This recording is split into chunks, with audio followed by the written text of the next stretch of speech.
जब बेटे ने बहू को मारा थप्पड़ तो सास ने बेटे के साथ कुछ ऐसा किया जिसे देखकर सबकी आंखें फटी रह गई।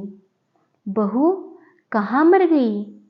सास बोली तो अंदर से आवाज आई, जिंदा हूँ माँ जी। सास बोली तो फिर मेरी चाय क्यों अभी तक नहीं आई? कब से पूजा करके बैठी हूँ। बहू बोली ला रही हूँ माँ जी। अब बहू चाय के साथ भजिया भी ले आई। सास ने कहा तेल का खिलाकर मारोगी क्या? बहू ने कहा ठीक है माँ जी, ले जाती हूँ। सास ने कहा रहने दे, अब बना दिया है तो खा लेती हूँ। सास ने भजिया खाई और बोली कितनी गंदी भजिया बनाई है तुमने। वह बोली माँ जी मुझे कपड़े धोने हैं, मैं जाती हूँ। और बहू दरवाजे के पीछे छिपकर खड़ी हो गई।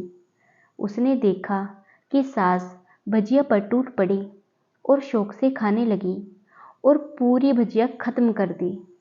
वो मुस्कुराई और काम पर लग गई। दोपहर के खाने का वक्त हुआ। सास ने फिर आवाज लगाई, कुछ खाने को मिलेगा? बहू ने आवाज नहीं सुनी। सास फिर चिल्लाई, भूखा मारेगी क्या? अब बहू आई और सास के सामने खिचड़ी रख दी। सास गुस्से से बोली, यह क्या है? मुझे इसे नहीं खाना, इसे ले जाओ। बहू ने कहा, आपको डॉक्टर ने दिन में खिचड़ी खाने को कहा है, आपको खाना तो पड़ेगा ही। सास ने मुंह बनाते हुए कहा, हाँ तू मेरी माँ बन जा। बहू मुस्कुराई और चली गई। आज इनके घर में पूजा थी। बहू सुबह 4 बजे उठ गई। पहले स्नान किया, फिर फूल लाई, माला बनाई, रसोई साफ की, पकवान और भोज बनाया। सुबह के 10 बज गए। अब सास भी उठ चुकी थी। बहू अब पंडित जी के साथ भगवान के वस्त्र तैयार कर रही थी। आज ऑफिस की छुट्टी भी थी, इसलिए उसके पति भी घर पर ही थे। पूजा शुरू हुई। सास चिल्लाती, बहू यह नहीं है, वह नहीं है। बहू दौड़ी दौड़ी आती और सब करती। अब दोपहर के 3 बज गए थे। आरती की तैयारी चल रही थी। पंडित जी ने सबको आरती के लिए बुलाया और सबके हाथों में थाली दी। जैसे ही बहू ने थाली पकड़ी तो थाली बहू के हाथों से गिर पड़ी। शायद भोज बनाते हुए बहू के हाथों में तेल लगा था, जिसे वह पोंछना भूल गई थी। सारे लोग तरह तरह की बातें करने लगे। कैसी बहू है, कुछ नहीं आता, एक काम भी ठीक से नहीं कर सकती, न जाने कैसी बहू उठा लाए, एक आरती की थाली भी नहीं संभाल सकी। उसके पति भी गुस्सा हो गए, पर सास चुप रही, कुछ नहीं कहा, बस यही बोलकर छोड़ दिया, सीख रही है, सब सीख जाएगी धीरे धीरे। अब सबको खाना परोसा जाने लगा।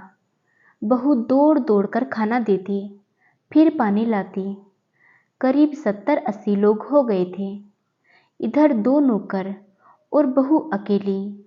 फिर भी वह सारा काम बहुत ही अच्छे तरीके से कर रही थी। अब उसकी सास और कुछ आस पड़ोस के लोग खाने पर बैठे। बहू ने खाना परोसना शुरू किया। सबको खाना दे दिया गया। जैसे ही पहला निवाला सास ने खाया तो वह बहू के कान में धीरे से बोली, तुमने नमक ठीक नहीं डाला क्या?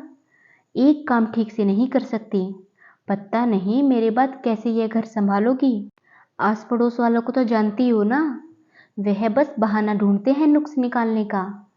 फिर वह सब शुरू हो गए, ऐसा खाना है, ऐसी बहू है, यह वह वगैरह वगैरह। दिन का खाना हो चुका था। बहू अब बर्तन साफ करने नौकरों के साथ लग गई। रात में जगराता का कार्यक्रम रखा गया था।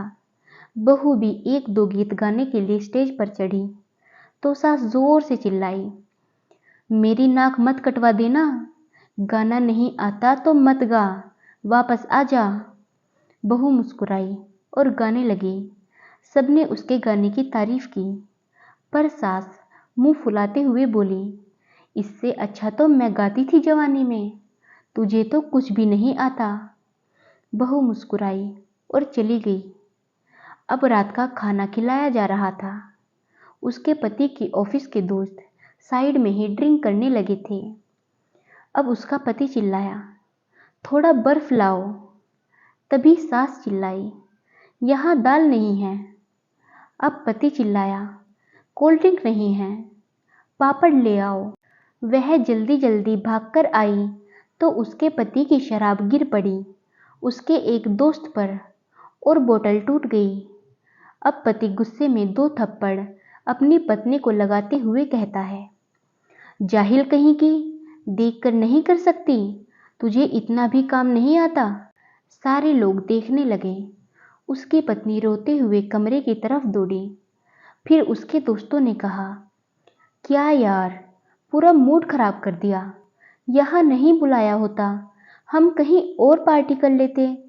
कैसी अनपढ़ गंवार बीवी ला रखी है तूने। उसे तो मेहमानों की इज्जत और काम करना तक नहीं आता। तुमने तो हमारी बेइज्जती कर दी यार। अब आस पड़ोस की औरतों को तो बहाना ही मिल गया। वह कहने लगी, देखो क्या कर दिया तुम्हारी बहू ने, कोई काम की नहीं है।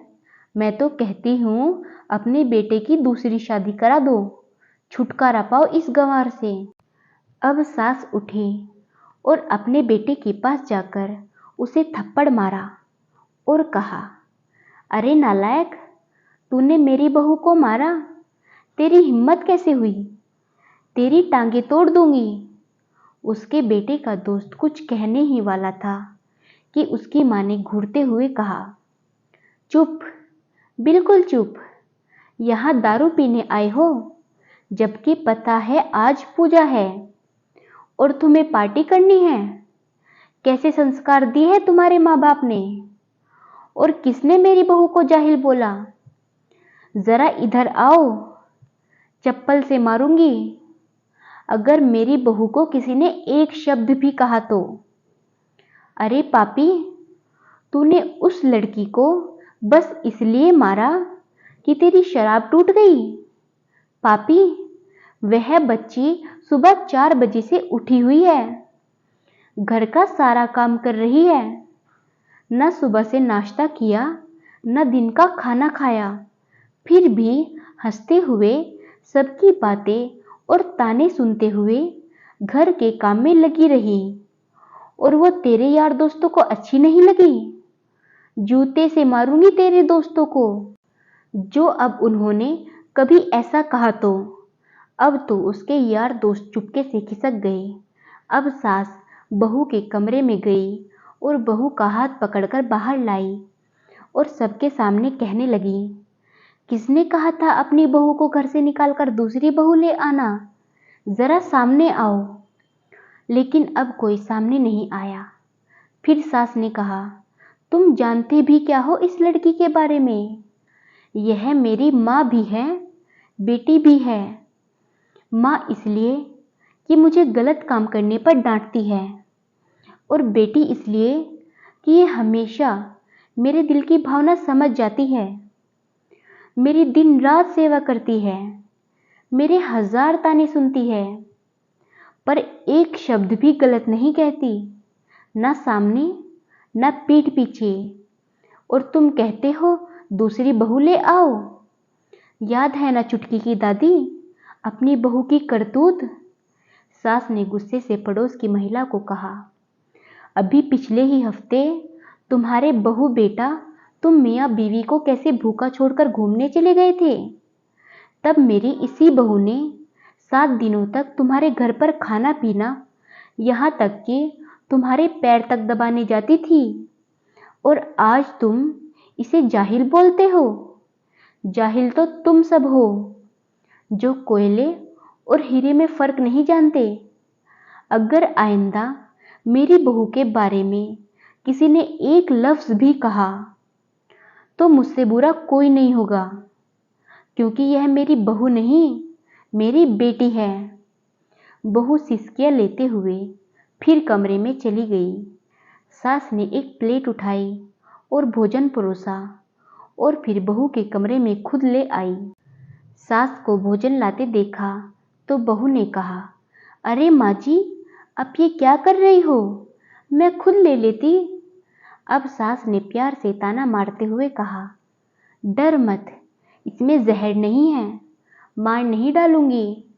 तुझे नई सास चाहिए होगी, पर मुझे अभी भी तू ही मेरे घर की बहू चाहिए। बहू ने रोते हुए अपनी सास को गले से लगा लिया। सास भी रो दी पहली बार और कहा, चल खाना खा ले। फिर सास ने मजाक करते हुए कहा, फिर मेरे पैर दबाने चली आना, और यह ख्याल मन में मत लाना कि सास पैर दबाने को बोलती है तो मैं किसी दिन इसका गला दबा दूंगी, क्योंकि मैं भी कभी यही सोचती थी।